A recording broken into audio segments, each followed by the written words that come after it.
অনেক তত্ত্ব উপাত্তর সাথে জিনের সম্পর্ক আছে। এটা আবার কেমন কথা? এটাও কোরআনেই আছে যে দুনিয়াতে যে ব্যক্তি শয়তান, মানুষ শয়তান, তার সাথে জিন শয়তানের যোগাযোগ থাকে। বিশ্বাস করেন না? দুনিয়াতে যে ব্যক্তি মানুষ শয়তান, তার সাথে জিন শয়তানের যোগাযোগ থাকে। একটা হাদিসে এমনও পড়েছিলাম আমরা স্টুডেন্ট লাইফে, আল্লাহ রাব্বুল আলামিন যখন কোনো আদেশ নাজিল করেন তখন ফেরেশতারা সেটা নিয়ে ডিসকাস করতে থাকেন আসমানে, এবং জিন জাতি প্রথম আসমানের কিনারা পর্যন্ত পৌঁছে যায় এবং সেখানে গিয়ে কানে শ্রবণ করার চেষ্টা করে কি নিয়ে আলোচনা করা হচ্ছে। যদি কোনো একটা সংবাদ তাদের কান পর্যন্ত চলে আসে, তাদেরকে বিতাড়িত করার জন্য আল্লাহ রাব্বুল আলামিন উল্কাপিণ্ড ছুঁড়েন। ওখানকার ফেরেশতারা আছেন, তারা অগ্নিশিখা নির্বাপন করেন। সূরা সফফাতের প্রথম দিকে পড়ে দেখবেন। এই জিন দুনিয়াতে যে কবিরাজ বা তান্ত্রিক বা জাদুকরের আন্ডারে আছে, সে এসে তাকে জানিয়ে দেয় এই হতে যাচ্ছে। তখন সেই তান্ত্রিক এই সত্যটার সাথে আরও 100টা মিথ্যা জড়িয়ে জনগণকে বিভ্রান্ত করে। তখন তার কথা ফলে যায়, মানুষ মনে করে যে তান্ত্রিক অনেক বড় কিছু হয়ে গেছে। তো এগুলো সবই ফিতনা। যাই হোক, এই জিনের ব্যাখ্যা কিন্তু আমরা করতে পারছি না বিজ্ঞান দিয়ে। আমরা আত্মা কাকে বলে জানি না। আত্মার কি কোনো বৈজ্ঞানিক ব্যাখ্যা আছে? স্বপ্ন দেখি মাঝে মাঝে আমরা, স্বপ্ন সত্য হয়। অনেক সময় অনেকের স্বপ্ন সত্য হয়, কোরআন তার সাক্ষী। অনেক সময় অমুসলিমের স্বপ্ন সত্যি হতে পারে, কোরআন তার সাক্ষী। ইউসুফ আলাইহিস সালাম জেলখানায়, মনে আছে? দুজন ব্যক্তি স্বপ্ন দেখলেন, একজন শরাব পান করাচ্ছেন মনিবকে, আরেকজনের মাথার মধ্যে রুটি, এখান থেকে পাখি রুটি খেয়ে চলে যাচ্ছে। এই দুজন ব্যক্তি কিন্তু মুসলিম নন। তারপরে ইউসুফ আলাইহিস সালাম বললেন, একজন নিষ্কৃতি পাবে এবং তার মালিককে সে শরাব পরিবেশন করবে, সে মুক্ত হয়ে যাবে সামনেই, অচিরেই। আরেকজন ব্যক্তি, তোমাকে শুলদণ্ড দেওয়া হবে, তোমার মাথার মধ্যে যে মগজ আছে এটা পাখি এসে খেয়ে ফেলবে। কুদি আল আমর, এটা হয়ে গেছে, এটা আল্লাহর পক্ষ থেকে ফয়সালা। তাহলে এই স্বপ্ন মিথ্যা ছিল না সত্য? তো এই স্বপ্নের বৈজ্ঞানিক কি ব্যাখ্যা আছে? বিজ্ঞান কি এই পর্যন্ত যেতে পারবে? নাই। অতএব সবকিছুর বৈজ্ঞানিক ব্যাখ্যা খুঁজতে হবে না। নবী সাল্লাল্লাহু আলাইহি ওয়াসাল্লাম বলেছেন, নবী সাল্লাল্লাহু আলাইহি ওয়াসাল্লামের প্রতি দরুদ পাঠ করা হলে এই দরুদগুলো সংগ্রহ করার জন্য এক শ্রেণীর ফেরেশতা আছেন, স্পেশাল ফেরেশতা, মালায়েকা। আর আমাদের সায়েন্স অবশ্য মালায়েকায় বিশ্বাস করে না, তারা জিন জাতিতেও বিশ্বাস করে না। যদিও বা নবী করিম সাল্লাল্লাহু আলাইহি ওয়াসাল্লাম বলেছেন এক শ্রেণীর স্পেশাল ফেরেশতা আছেন যারা দরুদগুলোকে সংরক্ষণ করেন। আমরা যে কথাগুলো বলছি রেকর্ড হয়ে যাচ্ছে না? আজকে থেকে 100 বছর 200 বছর আগে মানুষ এটা কল্পনা করতে পারতো? আমরা এখন যেখানেই মুভ করছি, সিসি ক্যামেরা, ভিডিও, এটা সেটা, স্যাটেলাইট, এগুলো আছে না? আজকে থেকে 300 বছর আগে মানুষ এগুলো বিশ্বাস করতে পারতো? আজকে থেকে 1000 বছর আগের কোনো মানুষকে বলেন যে স্যাটেলাইট দিয়ে পুরো বিশ্ব নিয়ন্ত্রণ করা যায়, সে বলবে যে পাগল। তার মাথায় ঢুকবেই না স্যাটেলাইট কি জিনিস। ঠিক একইভাবে আল্লাহ পাকের জ্ঞান হচ্ছে লক্ষ কোটি কোটি বছর আগের, চির নতুন, চির প্রাচীন, চির আধুনিক। এই জ্ঞানের ঊর্ধ্বে কারো জ্ঞান নয়। এই জন্য এখন এগুলো কথা অনেকেই প্রশ্ন তোলে যে ফেরেশতা আবার কি জিনিস, জিন আবার কি, ইসলাম এগুলোতে কেন বিশ্বাস করে? সুবহানাল্লাহ। মানে তাদের বক্তব্য হচ্ছে ল্যাবরেটরিতে যেটা প্রমাণ করা যাবে না সেটার অস্তিত্ব নাই। প্রত্যেকটা বস্তুকে হয় কঠিন হতে হবে, না হলে তরল, না হলে বায়বীয়, আর বাইরে কিচ্ছু নাই। আসলে কি তাই? তো সব কিছুকে বিজ্ঞান দিয়ে ব্যাখ্যা করতে হবে জরুরি না। এর ঊর্ধ্বে অনেক কিছু আছে। এর জ্ঞান, এর শেষ সীমা থেকে আল্লাহ পাকের জ্ঞান শুরু হয়। অতএব এটাকেই চূড়ান্ত জ্ঞানের মানদণ্ড মনে করার কোনো কারণ নাই। আমাদের মধ্যে একটা শিরকি আকীদা ঢুকে গেছে এখন। এটা একটা শিরকি আকীদা। সেটা হচ্ছে যে কোনো বিষয় যদি বৈজ্ঞানিকভাবে প্রমাণিত না হয়, কোরআন সুন্নাহয় থাকলেও মনে করি এটার অস্তিত্ব নাই। এটা আমাদের সাইকোলজিক্যাল সমস্যা। এখন এই জেনারেশনের বেশি সমস্যা, কারণ তারা পড়াশোনা করতে করতে মনে করছে সব কিছুকেই বিজ্ঞান দিয়ে প্রমাণ করতে হবে। তুমি তো তোমার আত্মাকেই প্রমাণ করতে পারবে না। একটা মানুষ হাঁটছে রাস্তা দিয়ে, পড়ে গেল, ডেড, এরকম হচ্ছে না? তাহলে কি এমন ছিল তার দেহের মধ্যে, বের হয়ে চলে গেল, সে ডেড? বলবো হৃদযন্ত্রের ক্রিয়া বন্ধ হয়ে মারা গেছে। তা ক্রিয়াটা বন্ধ হলো কিভাবে? কে হুকুম করলো? কার আদেশে বন্ধ হলো? কে নিয়ে গেল রূহ, আত্মাটা? এগুলো তো ব্যাখ্যা করতে পারবে না। সো এই এই কনসেপ্ট থেকে বের হয়ে আসতে হবে যে প্রত্যেকটা বিষয় বিজ্ঞান দিয়ে প্রমাণ হলে পরেই বিশ্বাস করব, না হলে করব না, এটা ঠিক নয়।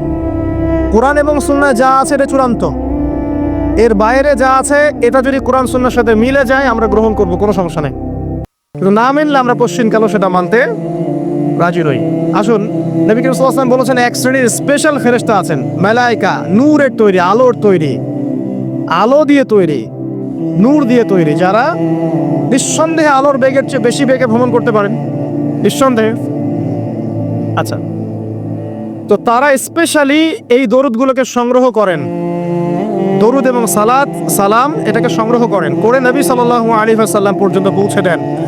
এরপর আল্লাহ রাব্বুল আলামিন, আল্লাহ সুবহানাহু ওয়া তাআলার ইচ্ছায় নবী করিম সাল্লাল্লাহু আলাইহি ওয়াসাল্লাম এর জবাব দিয়ে থাকেন। একটু চিন্তা করেন যে আপনি মনে করেন আল্লাহ রাসূল সাল্লাল্লাহু আলাইহি ওয়াসাল্লামের দরজায় দাঁড়িয়ে আছেন, কথার কথা মনে করেন যে তিনি জীবিত আছেন, কথার কথা আপনি তার বাড়ি চেনেন, তার বাসায় গেলেন, গিয়ে নক করলেন, গিয়ে নক করে বললেন আসসালামু আলাইকুম।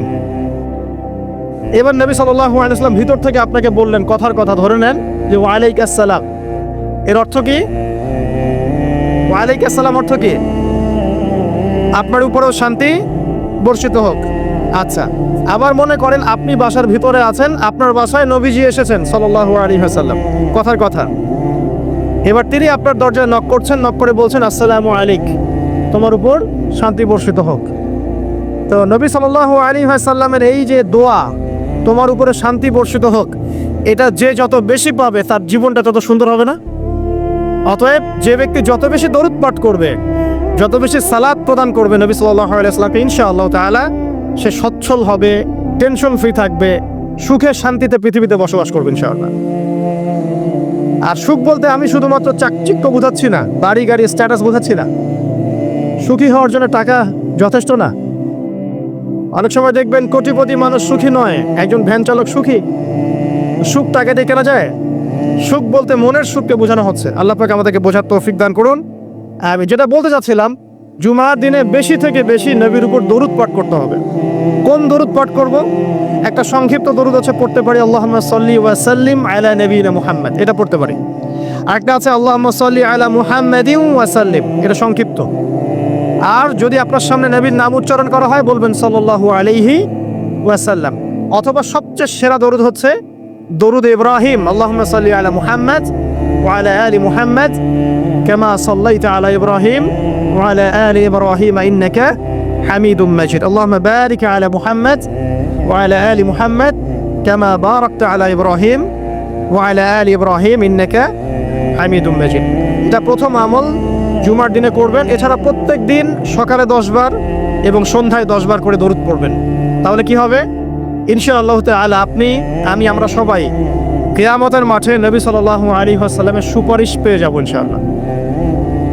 সুপারিশ সম্পর্কে একটা হাদিস শুনিয়ে দেই, যথেষ্ট হবে ইনশাআল্লাহ। নবী সাল্লাল্লাহু আলাইহি ওয়াসাল্লাম বলেছেন, আমার উম্মতের যে ব্যক্তি, যে কোনো ব্যক্তি, নারী পুরুষ, সাদা কালো, বাঙালি, পাকিস্তানি, আফগান, সিরিয়ান, যেখানকার মানুষ হোক না কেন, যে কোনো ব্যক্তি, সে যদি শিরিক না করে মারা যায়, আল্লাহর সাথে শিরিক করে নাই, এই অবস্থায় মারা গেছে, নবী সাল্লাল্লাহু আলাইহি ওয়াসাল্লামের সুপারিশ তার উপর ওয়াজিব হবে ইনশাআল্লাহ।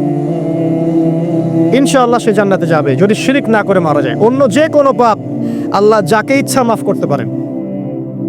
আল্লাহ পাক আমাদেরকে শিরিক মুক্ত আমল করার তৌফিক এনায়েত করুন, আমিন। জুমার দিনে দ্বিতীয় আমল হচ্ছে আপনাকে সূরা কাহফ তেলাওয়াত করতে হবে। এটা খুবই ইম্পর্টেন্ট একটা আমল। জুমার দিনে সূরা কাহফ অবশ্যই তেলাওয়াত করবেন। যদি পুরোটা তেলাওয়াত করতে নাও পারেন, কমপক্ষে প্রথম 10 আয়াত, শেষের 10 আয়াত তেলাওয়াত করবেন। ফজিলত, আল্লাহ রাব্বুল আলামিন আপনাকে মাসিহুদ দাজ্জালের ফিতনা থেকেও বাঁচাবেন ইনশাআল্লাহ। আর এখন আমরা দাজ্জালের ফিতনা যুগেই বাস করছি, কোনো সন্দেহ নাই। প্রতিটা সেক্টরেই ফিতনা আছে, প্রতিটা সেক্টর। এই যুগে বসবাস করে যে ব্যক্তি মনে করে যে আমি ফিতনামুক্ত একটা পরিবেশে বসবাস করছি, এর চেয়ে অন্ধ ব্যক্তি পৃথিবীতে আর কেউ নাই। আপনি আল্লাহর নূর দিয়ে দেখেন, আপনি দেখবেন প্রতিটা সেক্টরেই ফিতনা, প্রতিটা সেক্টরে। হোক সেটা কালচার, হোক সেটা এডুকেশন, হোক সেটা ইকোনমি, পলিটিক্স, ওয়ার্ল্ড অ্যাফেয়ার্স, পরিবার, যে কোনো জায়গায় দেখবেন ফিতনা, প্রত্যেকটা জায়গায় ফিতনা। তো এই ফিতনার যুগে বসবাস করে যদি আমরা নিরাপদ থাকতে চাই, তাহলে সূরা কাহফ তেলাওয়াত করতে হবে। কমপক্ষে প্রথম 10 আয়াত এবং শেষ 10 রাত। আল্লাহ পাক তৌফিক এনায়েত করুন, আমিন। আরেকটা আমল বলবো জুমার দিনে, সেটা হলো এই জুমার দিনে বেশি বেশি দোয়া করবেন আল্লাহর কাছে, কারণ এই দিনে 2টা সময় আছে, এই সময় দোয়া কবুল হয়ে যাবে ইনশাআল্লাহ তাআলা। আরেকটা আমল বলতে চাই, যদিও সেটার সময় আপনাদের আজকে চলে গেছে, সেটা হলো জুমার দিনে যে ব্যক্তি সকাল সকাল গোসল করে, আমি আরেকদিন খুতবায় বলেছিলাম, সকাল সকাল গোসল করে, আর্লি মর্নিং মসজিদে চলে আসে, আতর সুগন্ধি ব্যবহার করে, উত্তম কাপড় পরে, সবচেয়ে সেরা কাপড়টা পরে, মসজিদে আসার সময় আমরা দেখি যে সবচেয়ে নর্মাল কাপড়টা পরে আসি, এটা ঠিক নয়। আমরা এখানে আল্লাহর সাথে সাক্ষাৎ করতে এসেছি। আপনাকে যদি আপনার গার্লফ্রেন্ড এখনই ডাকে কফি হাউসে, আপনি সবচেয়ে সেরা পোশাকটা পরে যাবেন, তাই না ভাই? তার মানে যাওয়ার অভ্যাস আছে।